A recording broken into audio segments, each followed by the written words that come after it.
In 2014, when OnePlus released the OnePlus One, they called it a flagship killer, and it was a title that no one could deny at the time.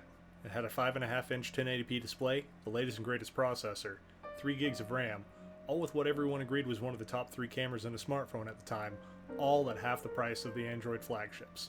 And at the time, this was groundbreaking. Fast forward 6 years and a day, and Apple releases the iPhone SE 2020.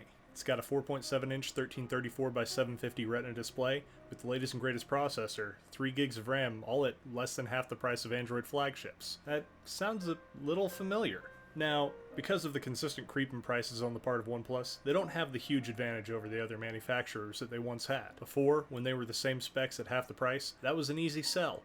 In 2020 though, the 8 Pro feels more like just another flagship. Looking at their Android competition, they have the same processor as all the other flagships still, sure, but they have pretty much the same prices too. While you could argue that it's still an easy sell over the S20 Ultra 5G and its $1,400 price tag, the specs are still so similar to the base model S20 with just $100 difference between it and the starting cost of the regular OnePlus 8 that it's not so cut and dry.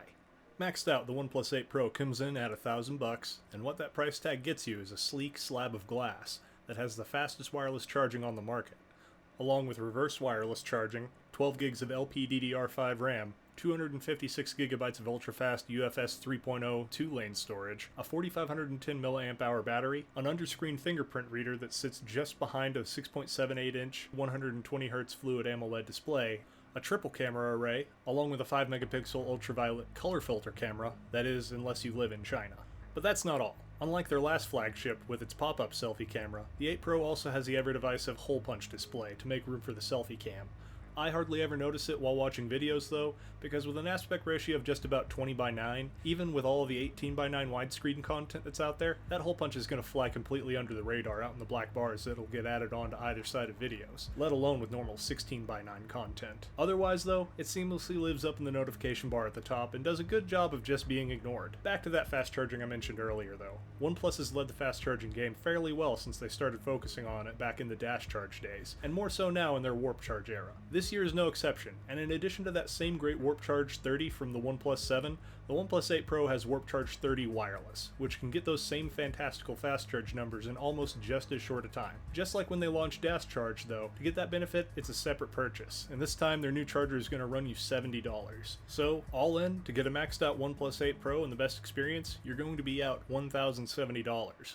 Provided you're even able to buy it from OnePlus. Otherwise, you're looking at closer to an absolutely outrageous $1,600 on Amazon. And I cannot stress this enough, don't do that. So that feels like a pretty high bar to compare a phone to. That only gets harder to clear when everyone keeps calling the 2020 SE a parts bin phone, or saying that it was just made out of spare parts that Apple had lying around still. To its credit though, that's only a problem when the parts are bad. So how does the SE stack up? Starting at a much more reasonable $399, the 2020 iPhone SE has what by today's standards is a very small 4.7-inch display with just under a quarter of the total resolution of the 8 Pro and a much slower 60Hz refresh rate. To put those two specs in perspective though, this is one of Apple's Retina displays, so what that means is that at the normal expected viewing distance, you aren't really expected to see the pixels, so any extra resolution is pretty much wasted.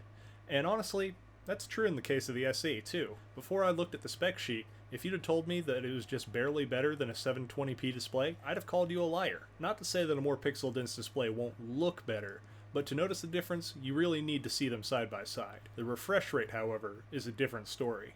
Going from 60 to 120 Hz is an immediately noticeable jump. It makes every 60p display feel slow and blurry by comparison, and after you experience that fast refresh rate, it makes it much easier to notice when it's not there anymore. So this is a much bigger difference than the resolution. Beyond that though, we've all seen or at least heard about the iFixit teardown, so other than the A13 Bionic chip from the 11 series, interior-wise, the SE is just an iPhone 8. And that's not really a bad thing. Sure, that means it's still a 4G LTE phone, but that doesn't matter to all the people whose carriers haven't made the jump to 5G yet. It's got a single camera on the back, yes, but when it was new, it was hands down one of the best cameras available, and it still holds up today. Now, I know that for the longest time, iPhones have had the reputation of having next to no battery life and dying well before the end of the day, and Apple making the decision to not just reuse the body of the iPhone 8, but the same tiny 1821 mAh battery isn't going to do anything to change people's minds about that. But another benefit of the updated chipset is the improved efficiency of the high and even low power consumption cores that help it last much longer, all while performing faster still. So even though it isn't going to last as long as the 11, expect more life out of the same battery than what the 8 would get you originally. Getting into the meat of this though, how does the SE stack up to the 8 Pro in ways that they're more similar? Because Apple went back to the 8 for parts, they ditched Face ID for Touch ID on the physical home button, and sure enough the unlock on it is lightning fast, but has a comparatively long animation time after it registers your unlock. While on the 8 Pro, the unlock is so fast that it's practically unreal. While it might not be meaningfully faster than the SE on paper, in real life it just feels so much faster and like a smoother overall experience. Both can shoot 4K at 30 and 60 FPS, as well as being capable of putting out beautifully smooth and sharp slow motion at a couple of speeds. While the SE can do 1080 at 120 and 240 FPS, the OnePlus 8 Pro gets that same 240 FPS 1080p, as well as 480 FPS if you're willing to step the quality down to 720p. As I mentioned before, while the SE has perfectly acceptable display resolution, the brightness is a little lacking.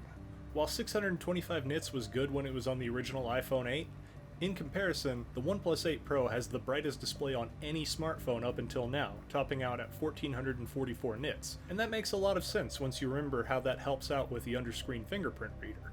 It's actually so bright that in darker environments, you can see the light shining through your finger on unlock. On the note of total performance though, while you might think that the OnePlus 8 Pro would continue to dominate since it's rocking a slightly newer chipset and Apple is using the same one that they used last year, that's where things take a bit of a turn. Even though the A13 Bionic came out 6 months earlier, it's still the fastest smartphone processor on the market. And that's part of what I meant earlier when I said that being a parts bin device is only a problem if the parts aren't good. This isn't Apple's first time making a parts bin device either, and I think that prior experience is what led to such good execution with the SE. That previous experience I'm talking about is of course the often overlooked 2019 iPod Touch. Funny enough, using the same body as the original iPhone SE and the chipset from the iPhone 7, the 2019 Touch was an extremely cheap yet powerful device made from parts that they either had unused or could produce for very little because they had already gone through the most expensive parts of manufacturing, which are design and tooling. On its own though, the SE holds up as a fantastic value for money mid-tier smartphone. It doesn't stand up to the powerhouse that is the OnePlus 8 Pro though. With 2.5-year older hardware and features along with it, I didn't really expect it to be a hands down better device for less than half the money. Don't mistake that for it being a bad choice though, because I can't think of a single $400 Android phone that I'd rather buy. But there's another way to look at this though. Say the money isn't the issue. Say you don't mind the idea of shelling out about $1,000 to have the best smartphone device on the market. You could either have the OnePlus 8 Pro maxed out and have what is hands down one of the best Android smartphones money can buy, or you can get the iPhone SE 2020, the amazing AirPods Pro, and the Series 5 Apple Watch. Compared to the 8 Pro with the wireless warp charger, this bundle of Apple products is pretty much the entire Apple mobile ecosystem, whereas the OnePlus option is just a phone, a wireless charger, and a case. Now, of course, the Apple products all work better as a cohesive experience when you pair them with the $120 Mophie 3-in-1 charging pad, but you can get by without that and still have a very enjoyable journey with them. You've got more options too. If you don't need the best smartwatch that money can buy, then Apple also sells the Series 3 watch for $200 less. Or you could choose to forgo the watch altogether and still have the seamless experience of the Apple ecosystem with the always painless AirPods pairing.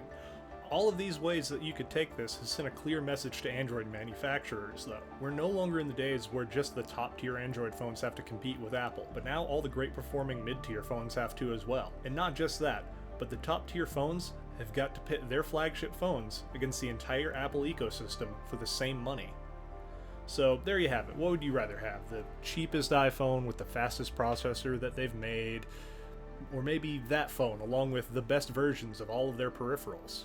Or one of, if not the best Android phones around. Now, in my opinion, I would rather go with the AirPods Pro and the iPhone SE 2020 because the quality of life improvement and the experience is just so much better with those noise canceling earbuds as compared to having, say, 5G and a second and third camera on the back of my phone. Now let me know, sound off down in the comments. Is there a different budget Android smartphone that you would rather have over the 2020 SE? Is there a better Android flagship that you think just is hands down better than the entire Apple ecosystem for the same money? But till then, have a good day.